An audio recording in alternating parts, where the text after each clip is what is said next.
Fala galera, beleza? Tudo bem com vocês? Estamos aqui para mais uma aula de matemática direcionada para os concursos que vão ocorrer lá em Alagoas, tanto da Polícia Militar, tanto do Corpo de Bombeiro Militar. E hoje vamos solucionar a prova de matemática da Polícia, que foi do ano 2018, lá de Alagoas, também da Banca CESP. E para você que já está solucionando questões, é importantíssimo você prestar atenção nessas respostas, porque você vai ter uma ideia de como a CESP gosta de cobrar os conteúdos programados que estão lá no edital. Tudo bem assim? Antes de começarmos a solução, é importantíssimo que você se inscreva no nosso canal, faça seu comentário, compartilhe o nosso vídeo, ative aí as notificações, porque a gente está colocando aulas todos os dias, para até o dia da prova você ter visto bastante conteúdo de matemática. Tudo bem assim? Então vamos lá à nossa solução da prova. A primeira questão traz logo o seguinte, ó, vamos fazer a leitura do enunciado. A figura seguinte mostra a planta baixa de um condomínio. O terreno ocupado pelo condomínio é um quadrado de lados que mede 60 metros. Então vamos destacar aqui, ó, 60 metros. Tudo bem? Nesse condomínio, as áreas indicadas por E1, E2 e E3 correspondem aos locais onde estão construídos os prédios. E as regiões em branco correspondem às vias para os pedestres e veículos. A partir da figura e as informações precedentes, julgue os itens a seguir, considerando que a área de E2 é igual a 200 metros quadrados. Primeiro item, ele diz o seguinte: dois policiais devem ir do ponto A ao ponto B, tá aqui ó, ponto A até o ponto B, pelas vias de livre circulação, cada um deles fazendo um caminho diferente, sem passar duas vezes pelo mesmo local. Ou seja, quando ele diz isso, sem passar duas vezes pelo mesmo local, eu não poderia considerar isso aqui, ó. Por exemplo, partindo aqui de A, subiu, veio aqui, desceu, veio para cá de novo, porque se ele descer para aqui, ó, passou duas vezes pelo mesmo local. Observe que esse ponto aqui, ele passou duas vezes pelo mesmo. Então esse caminho não seria possível. Tudo bem assim? Prosseguindo na leitura, ele diz: toda vez que os policiais chegarem ao ponto B, conta-se como realizado o trajeto. Assertiva: nessa situação, a quantidade de trajetos distintos, ou seja, diferentes, que os policiais poderão percorrer é inferior a 40. Bem, para eu saber a quantidade de caminhos que esses dois policiais poderão percorrer, eu tenho que saber quantos caminhos eu tenho diferentes de A até B. E para eu descobrir isso, professor, como é que a gente vai fazer? Vamos traçar os caminhos, certo? Vamos fazer aqui ó, o primeiro caminho. Eu tenho um caminho aqui, outro caminho, dois. Vamos fazer mais outro caminho, três caminhos, concorda? E tenho aqui o quarto caminho, que seria esse aqui, ó. Observe que nenhum desses caminhos ele passou duas vezes pelo mesmo ponto. Agora vou observar os caminhos que ele pode seguir indo pela direita, concorda? Pela direita ele tem um caminho aqui, que é o mais curto de todos, concorda? Mais outro caminho aqui, ó, seria descendo, subindo até B. Perceba mais uma vez que não passou pelo mesmo ponto. E teria o último caminho que seria o mais longo, ó, que seria esse aqui, ó, até chegar lá em B. Então eu tenho 4 caminhos à esquerda e 3 caminhos à direita, que vão totalizar quantos caminhos? 7 caminhos no total. Tudo bem assim? Dito isto, eu vou analisar as possibilidades de caminho para A e para B, para o policial A e para o policial B. Então vamos destacar aqui, ó. Eu tenho dois policiais, concorda? O primeiro policial vai iniciar seu trajeto. Quantos caminhos ele pode escolher? 7, concorda? Porque para ir de A até B, eu tenho 7 possibilidades de caminho. Então, o primeiro policial ele pode escolher qualquer um desses caminhos, concorda? Então, para ele tem 7 possibilidades de caminho. Para o segundo policial, ele só pode escolher os caminhos que o primeiro policial não escolheu, ou seja, 1. Consequentemente, só vai sobrar quantos caminhos para ele? 6 caminhos. E o total de caminhos, professor, que eles poderão fazer? É a multiplicação de 7 vezes 6, que vai dar 42 caminhos diferentes. Tudo bem assim, pessoal? Consequentemente, o nosso item está dizendo é inferior a 40, falso, errado, é superior a 40. Tudo bem assim? Segundo item, ele traz o seguinte, ó. Se a área de E3 for igual à área da região ocupada pelas vias de livre circulação, então eu posso dizer, ó, E3, é isso que eu estou pintando aqui de vermelho, ele tem o mesmo valor da área das ruas, que é o que eu vou pintar aqui, ó, de roxo. Concorda? Todas as ruas, sem exceção. Prosseguindo na leitura, ele diz: se a área de E1 for 900 metros quadrados, então a área de E3 será igual a 1.250 metros quadrados. Então perceba que eu posso fazer uma série de subtrações para tentar descobrir a área de E3. Concorda? A área da região quadrada que compõe o condomínio vai ser quanto, professor? Ó, se o quadrado ele tem 60 metros de lado, sua área vai ser quanto? 60 vezes 60, que será 3.600 metros quadrados. Aí, para eu chegar na área de E3 e da área das ruas, eu vou ter que subtrair a área de E1 e subtrair a área de E2. Quando eu fizer essa subtração, só vai sobrar a área de quem? Só vai sobrar a área de E3 e das ruas. Concorda?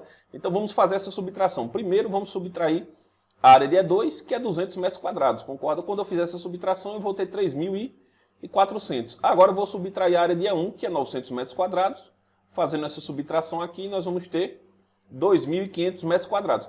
Então, esse valor que encontramos aqui de 2.500 metros quadrados é a área de E3 e das ruas. Como a questão falou que essas duas áreas têm o mesmo valor, eu simplesmente posso fazer a divisão aqui por 2 e encontrar a área de E3 e, consequentemente, a área das ruas. Então, vamos lá. 2.500 dividido para 2, ó. 1 vezes 2 é o próprio 2, para 2 é nada, eu baixo 5. Qual número eu multiplico 2? Chega perto de 5, é o 2, 2 vezes 2 é 4. 4 para 5 é 1, 1 não divide, eu baixo 0. Qual número eu multiplico 2? Chega em 10, é o 5. Para 10, nada. Veja que sobrou um 0 aqui, eu coloco ele no quociente. Consequentemente, tanto a área de E3, tanto a área das ruas, é 1.250 metros quadrados. Com isso, eu posso dizer que o item está correto. Tudo bem assim, pessoal? E vamos agora para o terceiro item. O terceiro item, também da mesma questão, fala o seguinte, ó. Considere que um edifício residencial de 8 andares, a partir do terreno que ocupe toda a área de E2, nesse caso a altura de cada andar desse edifício for de 3 metros. Então o edifício forma um sólido de volume inferior a 5.000 metros cúbicos. Então ele está dizendo aqui basicamente o seguinte, ó, que aqui foi construído um prédio nesse formato aqui, concorda? Está aqui o prédio. E ele tem vários andares, totalizando 8, para ser mais preciso. E cada um desses andares mede 3 metros. Consequentemente, qual será a altura do prédio? Se ele tem 8 andares e cada andar mede 3 metros, a altura do prédio será 8 vezes quanto? 3. 8 vezes 3, 24 metros será a altura do prédio. Concorda? Consequentemente, para eu descobrir o volume desse prédio, que se você perceber é um prisma de base triangular, eu tenho que fazer a área da base vezes quem é a altura. A área da base a questão já deu, que é 200. E a altura, acabamos de descobrir que é quanto? 24. Muito simples, multiplicação. Ó, 2 vezes 24 é quanto? 48. Repito os dois zeros. Consequentemente, o volume desse sólido que representa a construção é de 4.800 metros cúbicos. E a questão está falando que o volume é inferior a 5.000. Sim, é inferior a 5.000. É exatamente 4.800 metros cúbicos. Então, o terceiro item está correto, pessoal. Vamos agora para a próxima questão. Próxima questão, números complexos e representação geométrica desses números. Fala o seguinte, ó. A respeito de números complexos e sua representação no plano complexo, julgue os itens a seguir. Primeiro, se z é igual, vamos logo anotar aqui, ó, 6 mais 7i, então as imagens das representações geométricas de z e z ao quadrado estão no mesmo quadrante no plano complexo. Quando você pegar um número complexo, ele pode ser expresso dessa forma aqui, ó. A mais B vezes I, onde A sempre será a componente X e B sempre será a componente Y. Então vamos fazer aqui a representação no nosso plano cartesiano, certo? Onde aqui nós vamos ter o primeiro quadrante, o segundo quadrante, o terceiro e o quarto quadrante. Vamos fazer a representação do primeiro ponto. Se eu sei que o primeiro número ele representa x, ele tem que estar partindo 6 de x e 7 de onde? De y. Então ele vai ficar algo mais ou menos desse tipo, esse ponto aqui, certo? Então já sei que o primeiro número está no primeiro quadrante. E o segundo? O segundo é quem? Z ao quadrado. Mas quem é z? Ó? Z não é tudo isso aqui? Aí eu vou ter que pegar esse número e elevar ao quadrado. Com muito cuidado, porque esse tipo de operação é danado para o aluno errar, fazendo de forma rápida, certo?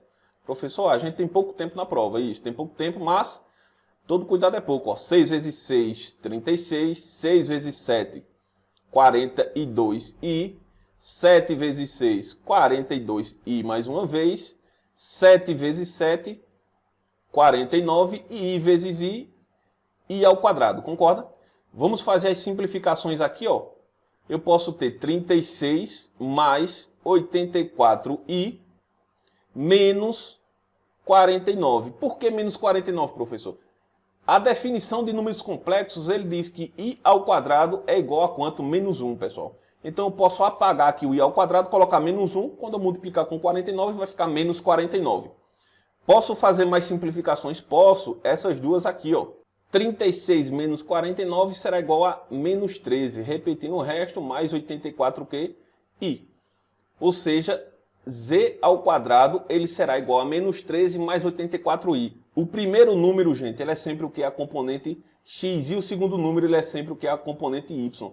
Se o segundo número é a componente x e ele é negativo, você consegue ver que ele já vai ficar nessa parte aqui, ó. Com isso, eu não vou nem me preocupar na representação dele. Eu sei que o primeiro número é no primeiro quadrante e o segundo ele vai estar no segundo quadrante. Com isso, eu posso dizer que esse item está errado. Tudo bem assim, pessoal? Vamos agora à próxima questão. E esse item foi de média aritmética. Vamos observar o que a questão trouxe, ó. O gráfico a seguir mostra a distribuição de frequência de delitos ocorridos em determinado bairro nos 6 primeiros meses de 2018. Observe que o eixo Y é o número de casos e o eixo X são os meses do ano.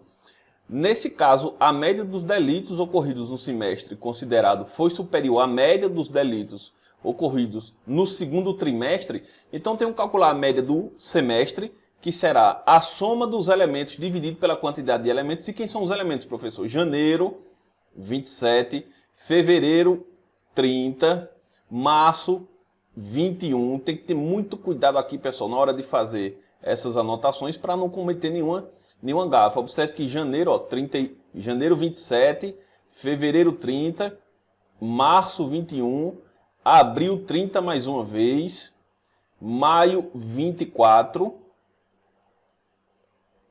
e junho 18. Então eu vou ter que somar tudo isso e dividir por quanto, pessoal? Por 6. Concorda? E agora eu vou fazer o mesmo processo, só que para o segundo trimestre, que é os últimos 3 meses. Então observe aqui, ó, abril eu tenho 30, maio eu tenho 24 e junho nós temos 18. Eu vou somar tudo isso e dividir pelo número de elementos. Observe que aqui foram 6 e aqui 3. Então vamos aos cálculos com bastante cuidado para não errar. Será 27 mais 30 mais 21 mais 30 mais uma vez, mais 24 mais 18. Fazendo a soma, ó, 7 mais 1 é 8, 8 e 8, 16, 16 mais 4 é 20, fica 0, sobe 2. 4, 7, 8, 9, 12, 12 mais 2 é 14 mais 1, 15. Então tenho quanto? 150. Mas esse 150 eu tenho que dividir por quanto, pessoal? Por 6. 150 dividido por 6, ó, qual número eu multiplico 6? Chega em 15, vai ser o 2, que vai dar 12, né? Subtraindo sobra 3, baixo 0, 5 vezes 6 é 30, para 30 nada. Então eu posso dizer que no primeiro semestre, nos 6 primeiros meses, foram 25 a média de casos. Concorda? Agora eu vou para o trimestre. O trimestre eu vou fazer o mesmo processo. 30 mais 24 mais 18. 4 mais 8 é 12, fica 2, vai 1. 4, 5, 6, 7, 72. Só que esse 72 eu vou dividir por quanto? Por 3. 2 vezes 6. 2 vezes 3 é 6, para 7, 1, baixo 2. 4 vezes 3 é 12, para 12 nada. Ou seja, a média foi igual a 24 casos. E a questão está dizendo, o semestre teve uma média maior que o último trimestre, o segundo trimestre? Sim, verdadeiro, porque, veja, foram 25 casos contra 24, ou seja, o item está correto. Vamos agora à nossa última questão. A última questão da prova foi de função logaritmo e função trigonométrica. Então ele diz, ó, julga os itens subsequentes relativos às funções. Primeiro ele mostra aí, ó, a função f de x igual a 30 menos log de x na base 2. Vamos escrever aqui, ó, a função f de x igual a 30 menos o log de x na base 2 e a função g, que ele coloca que é 7x menos 2x cosseno de πx. Logo no primeiro item ele diz o seguinte, o domínio da função f de x é o conjunto dos números reais positivos? Sim, verdadeiro, porque aí é uma função logarítmica e a função logarítmica ela não pode assumir um valor negativo e não pode assumir o valor de zero. Ou seja, os valores que x pode assumir só são os valores positivos e reais. Tudo bem assim? Já no mesmo item ele faz outra pergunta. Quando eu pegar f de x, o valor será igual a 27, quando ele está dizendo essa representação aqui, pessoal, quando ele coloca assim, ó, ele está dizendo que quando eu apagar x e colocar o 8, fizer a conta, vai dar 27? Vamos ver, né? Vamos descobrir aqui. Pegando a primeira função, f de x igual a 8 será igual a 30 menos o log de 8 na base quanto? Na base 2. 30 menos o log de 8 na base 2 é quanto, professor? Aí nós temos que refletir, lembrar das propriedades básicas, né? Então, o logaritmo eu tenho que levar em consideração o seguinte raciocínio. Qual número eu vou levar? O 2 e o resultado dessa conta vai ter que dar 8. Aí eu posso transformar isso em uma equação exponencial, ó. Simplificando o 8, eu posso escrever como sendo 2 à terceira, concorda? 2 vezes 2 vezes 2 é igual a 8. Cancelo as bases, só olho para os expoentes, x vai ser igual a quanto? 3. Ou seja, o logaritmo de 8 na base 2 é igual a 3. Porque quando eu pegar o 2 e elevar a 3, o resultado vai ser quanto? 8. Aí eu venho aqui, ó, coloco 3. 30 menos 3 vai dar quanto? 27. E a questão está dizendo, ó, f de 8 é igual a 27? Sim, f de 8 é igual a 27. Agora vamos para o último item de matemática da prova. O último item de matemática da prova foi de função trigonométrica. Que a função trigonométrica foi essa aqui, ó. G de x igual a 7x menos 2x cosseno de 2π. A primeira coisa que ele pergunta é o seguinte, ó. A função g de x, ela é crescente. Uma questão dessa você responde só lembrando do gráfico da função. Como é o gráfico da função? É esse aqui, ó. O gráfico da função seno, o gráfico da função cosseno, melhor dizendo, é essa aqui, ó. Ela vai partir do 1 e vai-se embora fazendo isso aqui, ó. Eu posso dizer que essa função aqui é crescente? Não. Essa função ela vai ser decrescente nessa região, crescente nesse intervalo aqui, decrescente nesse outro. Então, ela será crescente ou crescente por períodos. Eu não posso dizer que ela é exclusivamente crescente e também não posso dizer que ela é exclusivamente decrescente. Consequentemente, eu poderia já dizer que esse item aqui está falso, pessoal, errado, sem fazer nenhum tipo de cálculo. Tudo bem assim? Mas aí ele ainda pergunta, g de 3 vai ser menor que 25? Se g de 3 vai ser menor que 25, eu vou fazer aqui a aplicação, ó. No lugar de x, eu vou colocar 3. E vamos ficar com 7 vezes 3 menos 2 vezes 3 vezes o cosseno de π vezes 3. 7 vezes 3 vai dar 21, 2 vezes 3 vai dar 6. Cosseno de quanto? De 3π. Π em radianos, pessoal, vale 180. 180 vezes 3, 0, 24 vai 2, 540. Aí você vai dizer, professor, como é que eu vou calcular o cosseno de 540? Eu não tenho a mínima ideia. Você vai ter que fazer uma redução desse ângulo. Porque aqui, ó, se a gente tiver o ciclo trigonométrico, meia volta desse círculo é 180, uma volta completa é 360. 360 mais 180, ó, o nosso ponto vai estar exatamente aqui, ó, 540. 540 ele tem um valor do cosseno também igual a 180. O cosseno de 180, pessoal, é menos 1. Aí eu vou ficar com 21 menos 6 vezes menos 1. 21 vai ser igual a 6 vezes menos 1 vai dar 6 positivo. Com isso eu vou ter quanto? 27. E a questão está dizendo que vai ser menor que 25, falso. Mas aí, pessoal, a gente não precisava nem fazer essa conta. Sabendo como se comporta o gráfico da função cosseno, já matava o item. Tudo bem assim? Então, pessoal, espero que tenham gostado da nossa solução. Essas questões foram direcionadas para aqueles candidatos que já estão selecionando questões. Vamos fazer aulas de cada um desses tópicos. Já tivemos aula de função cosseno e seno. Vai aí no nosso canal e preste atenção na nossa aula, que no edital ele trata como modelos periódicos. Tudo bem assim, pessoal? Então não esquece de se inscrever no nosso canal, deixar teu comentário e compartilhar o vídeo com um amigo. Tudo bem assim? Valeu!